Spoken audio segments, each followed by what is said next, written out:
మౌఢ్యుల కథనాలకు విష ఊహాగానాలకు అదిరి బెదిరి గుండె చెదరిపోయేది కాదురా మా విశ్వాసం.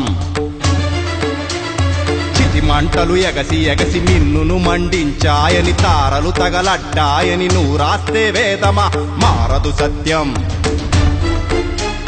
మంచిని పెంచాలన్నది మహనీయుని ఆకాంక్ష, దానిని వంచాలని మీకెందుకు రాకక్ష. మీ అందరి పాపాలకు క్రీస్తు రక్తమే రక్ష, అపవిత్రంగా ఎంచితే ఎంత భయంకర శిక్ష. నా యేసు పరిశుద్ధుడు, నా యేసు పవిత్రుడు, నా యేసు నిర్దోషి నిష్కల్మషుడు. పాపులతో కలిసిపోక ప్రత్యేకంగా బ్రతికి శరీరాన్ని లొంగదీసి చూపించాడు. నాలో పాపం ఉందనే స్థాపించేవా